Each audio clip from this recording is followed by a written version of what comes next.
আসসালামু আলাইকুম, কেমন আছেন সবাই? আজকে আমাদের নতুন টিউটোরিয়াল শুরু করব। এখন নতুন টিউটোরিয়াল বলতে আসলে আমাদের প্রথমে যে জিনিসটা জানার দরকার সেটা হচ্ছে পার্সপেক্টিভ জিনিসটা কি, যে কারণ আজকে আমরা অ্যাডোবি ইলাস্ট্রেটরের পার্সপেক্টিভ গ্রিড টুল নিয়ে কাজ করব। তো পার্সপেক্টিভ ইন আর্ট এটা যদি আমি গুগলে সার্চ করি তাহলে আমরা দেখব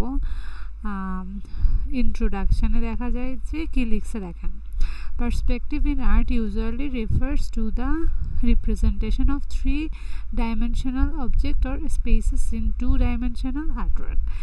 তো এইসব কঠিন কথা যারা বুঝে না বা আর্ট নিয়ে যারা পড়াশোনা করে নাই তাদের জন্য পার্সপেক্টিভটা নতুন জিনিস, কিন্তু একটু সিম্পল ইয়েতে যদি আমরা দেখি, এই যে এটা, হ্যাঁ, এখানে দেখেন প্রত্যেকটা জিনিস পুরো আর্টওয়ার্কটা এই একটা নির্দিষ্ট বিন্দুকে কেন্দ্র করে ড্র করা হয়েছে। একটা নির্দিষ্ট বিন্দু, তাই হচ্ছে এটা ওয়ান পয়েন্ট পার্সপেক্টিভ, ঠিক আছে। এখন যদি এই যেমন এটাও এখানেও একটা নির্দিষ্ট বিন্দুকে কেন্দ্র করে হচ্ছে পুরো প্রপোর্শনটা করা হয়েছে, তাই এটা হচ্ছে ওয়ান পয়েন্ট পার্সপেক্টিভ। এখন আমরা যদি এখানে দেই যে টু পয়েন্ট পার্সপেক্টিভ, এই যে দেখেন টু পয়েন্টে হচ্ছে এই যে এখানে একটা বিন্দু এখানে একটা বিন্দু, এইটাকে কেন্দ্র করে হচ্ছে পুরো ড্রয়িংটা করা হয়েছে। এভাবে আছে থ্রি পয়েন্ট পার্সপেক্টিভও। থ্রি পয়েন্ট পার্সপেক্টিভের বেলায় এই যে এইটা একটা বিন্দু, এটা একটা বিন্দু, এটা একটা বিন্দু, এটা যদি এই যে এটা দেখতে পারেন আপনারা, এখানে দেখেন মানে পুরা আর্টটা তিনটা বিন্দুকে কেন্দ্র করে করা হয়েছে। তো এত কিছু না জেনে যদি বুঝেন তাহলে তো খুবই ভালো, কিন্তু আমরা এখন আমাদের মেইন টিউটোরিয়ালে চলে যাব। মেইন টিউটোরিয়ালের জন্য আমরা একটা আর্টবোর্ড নিয়ে নিলাম। আর্টবোর্ড নেওয়ার পরে আমরা হচ্ছে পার্সপেক্টিভ গ্রিড টুলটা, এই যে আমাদের তো এইটুকু শেখা শেষ হয়ে গেছিলো লাস্টে, আমরা মেশ টুল পর্যন্ত শিখে ফেলছিলাম, আইড্রপার টুলও আমরা বিভিন্ন ক্লাসের ফাঁকে ফাঁকে শিখে ফেলছিলাম, আমাদের গ্রেডিয়েন্টও শেখা হয়েছে। এই এতটুকুর মধ্যে আমাদের শুধু বাকি ছিল পার্সপেক্টিভ আর হচ্ছে ব্লেন্ড টুল। তো ব্লেন্ড টুল আমার কেন জানি মনে হচ্ছে আমি আগে পড়াইছি, তারপরেও আমি যদি সময় পাই আমি একটু দেখিয়ে দিব আজকে। আর তবে আজকে আমরা মেইনলি পার্সপেক্টিভটা দেখব। পার্সপেক্টিভ নেওয়ার পরে দেখেন এখানে ক্লিক দেওয়ার সাথে সাথে এই গ্রিডটা চলে আসছে। সবচেয়ে সমস্যার কথা হচ্ছে কি এই জিনিসটা নাড়ানো যায় না, কিছুই করা যায় না। এটাকে আপনি যদি ডিলিট করতে চান কিছু একটা জিনিস তাহলে তো সিলেক্ট করতে হবে। তো এই জিনিসটা যদি ভুলক্রমে আমাদের কখনো অ্যাক্টিভ হয়ে যায় তখন আমরা কিন্তু এটা ডিলিট করতে পারি না, মানে সিলেক্ট করতে পারি না, তাই ডিলিট বাটনে ক্লিক করলেও লাভ হয় না, আবার কন্ট্রোল জেড দিলেও হয় না। তাহলে এটা আমরা ডিলিট করব কিভাবে? কিবোর্ড থেকে কন্ট্রোল শিফট আই এটা প্রেস করলে হচ্ছে এটা ডিলিট হবে। ওকে, আমি আবারও অ্যাক্টিভ করলাম, কিবোর্ড থেকে কন্ট্রোল শিফট আই প্রেস করলে এটা চলে যাবে। তো এটাকে মানে কিবোর্ড আপনার আর্টবোর্ডে আনা আর রিমুভ করা আমরা শিখলাম। এখন আমরা যে জিনিসটা দেখব সেটা হচ্ছে সরি, এটাকে তো সিলেক্ট করা যাচ্ছে না। আচ্ছা ঠিক আছে, সিলেক্ট করা যেহেতু যাচ্ছে না, এখানে অন্য একটা বাটন থাকার কথা। আর একটা বাটন হচ্ছে, আচ্ছা যেটা চাচ্ছিলাম পার্সপেক্টিভ সিলেকশন টুল, এই যে সিলেকশন টুল যখন দিয়েছি তখন আমরা হচ্ছে সিলেক্ট করতে পারছি। হ্যাঁ, এখন সিলেক্ট করে আমরা এটাকে একটু বড় ছোট করতে চাই, কিন্তু বড় ছোট এই যে এটুকু, আচ্ছা শুধু নিচের থেকেই হচ্ছে, এইটার থেকে হচ্ছে আমরা পয়েন্টগুলা নির্ধারণ করতে পারছি। এই পয়েন্টটা আমরা কোথায় রাখবো, এখানে 3 পয়েন্ট হিসাবে ওরা 3টা পয়েন্ট দিয়ে দিছে। তা আপনারা আপনাদের পছন্দ মতো 3টা পয়েন্টে দিয়ে করতে পারেন। তো আপাতত আমরা আমাদের ড্রয়িংটা করি। মনে করেন আপনি একটা বিল্ডিং আঁকতেছেন, জাস্ট এই গ্রিডটাকে ফলো করে করে আঁকবেন। আমি হচ্ছে এখানে একটা বিল্ডিং আঁকার চেষ্টা করি, জাস্ট গ্রিড ফলো করে করে, মানে ওদের লাইনের বাহিরে কোথাও যাবেন না, তাহলে আপনাদের জিনিসটা সুন্দর হবে। যদি আপনি এখান থেকে এখানে চলে যান পুরা পার্সপেক্টিভ নষ্ট হয়ে যাবে। আর একটা ড্রয়িংয়ের ক্ষেত্রে পার্সপেক্টিভ প্রপারলি থাকাটা খুবই জরুরি। এখন আমি হচ্ছে বিল্ডিংয়ের বাইরের স্ট্রাকচারটা আঁকছি, আমি এখানে কিছু জানালা দিতে চাই। I am adding some windows.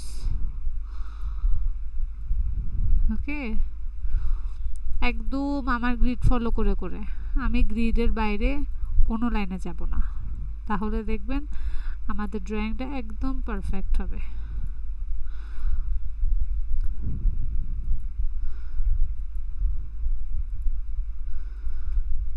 ঠিক আছে, এবার আমি যদি চাই আমার মনে করেন পার্সপেক্টিভ গ্রিডের যেই এটা ছিল, সরি আমরা কইছিলাম এখানে সিলেকশন, হ্যাঁ সিলেকশনে আমি সরি এটাকে যদি এখানে নিয়ে আসি,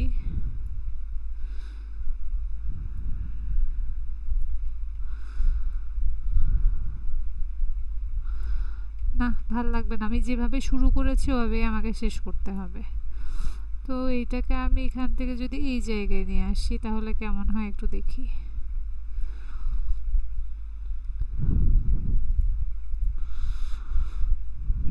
আচ্ছা এখানেই থাকি, আমি এটাকে একটু কপি করে পেস্ট করি, এখানে একটা ড্র করব,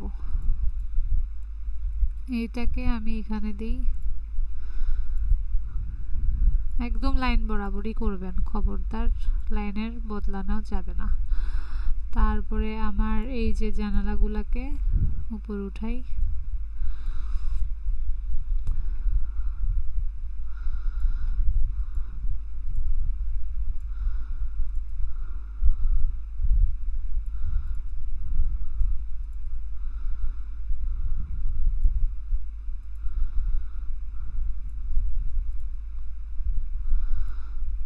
আমার সাথে সাথে কে কে প্র্যাকটিস করেন এটা কখনো জিজ্ঞেস করা হয় নাই, তো এটা যদি কারো মন চায় একটু আমাকে জানাবেন, কারণ যারা আমার সাথে প্র্যাকটিস করেন আমি বুঝবো যে তাদের, অবশ্য আমার সাথে প্র্যাকটিস করা আসলে অনেক টাফ, কারণ আমি একটা টিউটোরিয়াল দিয়ে দেখা যায় কয়েক মাস গায়েব থাকি, ওই গতিতে যদি প্র্যাকটিস করেন ইলাস্ট্রেটর এই জীবন আর শেখা লাগবে না, তার চেয়ে ভালো আপনারা নিজের মতো আপনাদের কাজ চালিয়ে যাওয়া। এরপরে হচ্ছে এখানে আমরা যদি 2-3টা জানালা দিই আমার মনে বেস্ট লাগবে।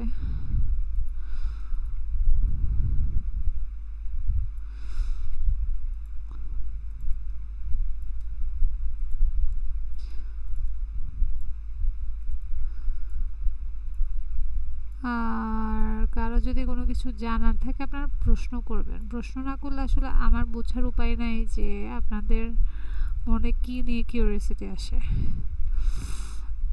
আর আমি তো আপনাদেরকে দেখিয়ে দিয়েছিলাম যে আপনারা শুধু এই একটা চ্যানেল থেকে যে শিখবেন তা না, বিভিন্ন চ্যানেল আছে ইউটিউবে, অনেক ফ্রি ফ্রি টিউটোরিয়াল দিয়ে রাখে, ওদের থেকে শিখবেন। আপনাদের জ্ঞানকে আপনারা কিভাবে শানিত করবেন ইটস আপ টু ইউ। যত বেশি প্র্যাকটিস করবেন এইসব স্কিল ডেভেলপমেন্ট তত দ্রুত হয়। স্কিল ডেভেলপ করার ক্ষেত্রে কোনো কম্প্রোমাইজ করা চলবে না, কারণ স্কিলে ইনভেস্ট করাটা কখনো খারাপ ইনভেস্টমেন্ট না, ইটস অলওয়েজ গুড ইনভেস্টমেন্ট। আমি এই সেম জিনিসটা আমরা এদিকেও রাখলাম, এটাও রোজ সি সরি রিফ্লেক্ট কপি, ঠিক আছে। এবার আমি যদি কন্ট্রোল অল্টার, আচ্ছা একটা কি বেজ আঁকবো, কি মনে হয় আপনাদের, একটা রোডের মতো কিছু আঁকি, তাই না, ভালো লাগবে।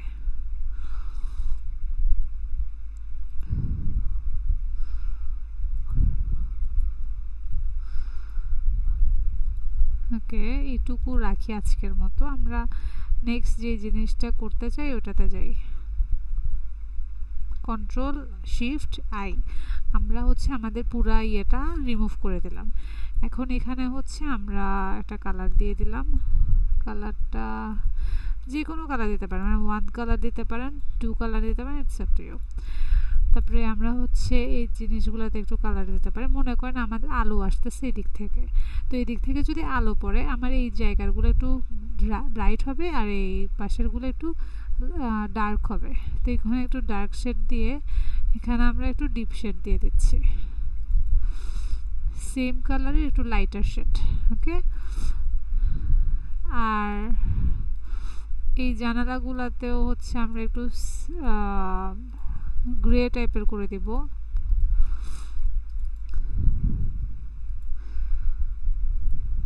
ওকে, আর এই পাশেরগুলো লাইট কালারে থাকবে।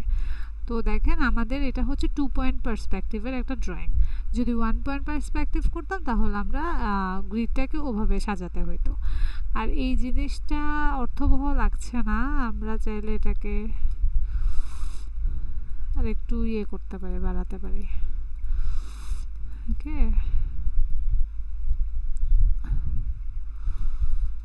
এটা আসলে গ্রিডটা থাকা অবস্থায় করে ফেলতে হবে, যাই করতে চান গ্রিড থাকা অবস্থায় করবেন, তাহলে দেখবেন জিনিসগুলোকে দেখতে আপনাদের কাছে ভালো মনে হবে। আর একটা কাজ করা যায়, এখানে আপনারা চাইলে এই বিল্ডিংগুলোর বেস দিতে পারেন, বা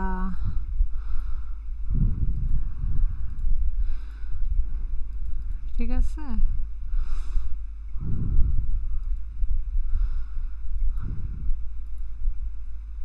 এটা দেওয়া যাবে না, কারণ এটা তো এদিকে আসবে না, এই বিল্ডিংয়ের পিছনে সেটা এর পিছনে হবে। এটা তো এই পাশে বলে আমরা এই পাশটা দেখতে পাচ্ছি, যেমন এই বিল্ডিংয়ের এই পাশটা আমরা দেখতে পারবো, কিন্তু ওই বিল্ডিংয়ের এই পাশ আসলে দেখা সম্ভব না।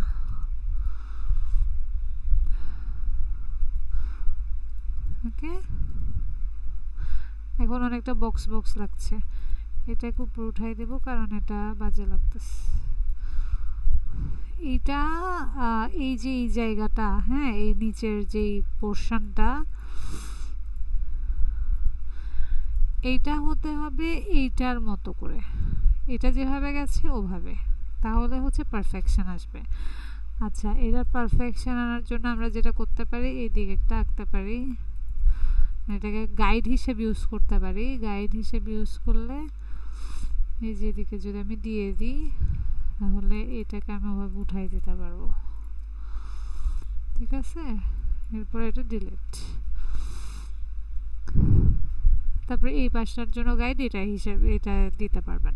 তো এইভাবে করে করে আপনারা আরও বেশি প্র্যাকটিস করবেন, তারপর দেখবেন আপনাদের কাছে জিনিসগুলো ইজি হবে। আপনারা চাইলে এখানে এই যে যদি এটা ছাদ মনে করেন তাহলে ছাদের রেলিং হিসেবে এখানে কিছু ড্র করে দিতে পারেন, ঠিক আছে। কিন্তু মনে রাখবেন যে ছাদের রেলিং ড্র করেন আর যাই করেন, এই যে দাগগুলা দিচ্ছি, রেলিংয়ের দাগগুলা যে দিচ্ছি, এটার স্কেলটা এই যে এগুলার মতোই হইতে হবে, বাঁকা তারা হইলে পুরো ডাইমেনশনটা নষ্ট হয়ে যাবে।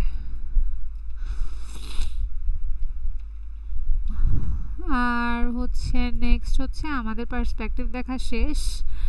এবার হচ্ছে আমরা কি দেখার কথা, আজকে ব্লেন্ড টুল দেখার কথা। সরি, এটা আমার আবারও ইয়ে হয়েছে, কন্ট্রোল শিফট আই।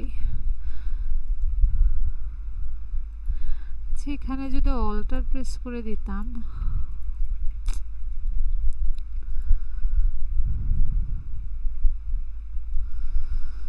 আমি একটু দেখতে চাচ্ছিলাম যে অল্টার প্রেস করলে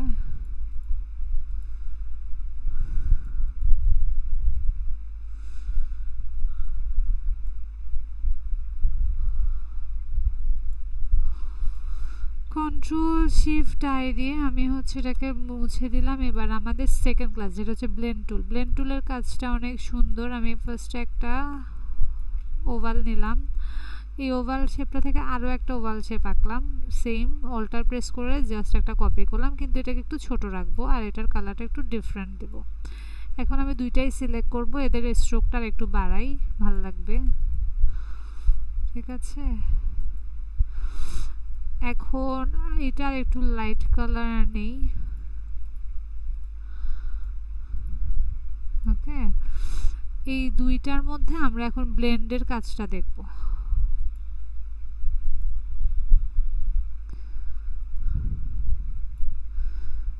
আমি অল্টার প্রেস করে এখানে জাস্ট মাঝখানেটা ক্লিক করেছিলাম, তখন এই অপশানটা আসছে। এখন স্পেসিফাইড স্টেপস যদি দিয়ে দিই, এখানে আমি মনে করেন 12টা দিলাম, আচ্ছা 20টা দিই, ওকে দিলে দেখেন কি হয়।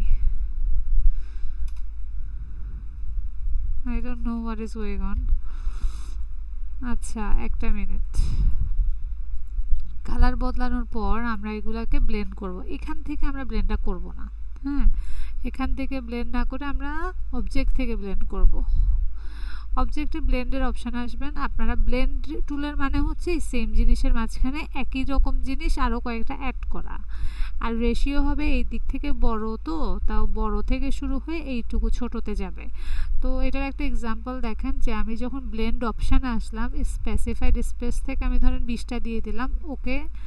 তারপরে হচ্ছে আবার অবজেক্টে যাব, ব্লেন্ডে আসবো, মেক ব্লেন্ড দেওয়ার সাথে সাথে মানে একই জিনিস 20টা ক্রিয়েট হইল নতুন, কিন্তু রেশিও হচ্ছে এই দুইটা, বড় থেকে ছোট হয়ে গেল। এটা আপনি চাইলে এটাতে যদি ডাবল ক্লিক করেন এটাকে আরও ছোট করতে পারবেন, সাথে সাথে ওইটাও ছোট হয়ে যাবে অটোমেটিকলি।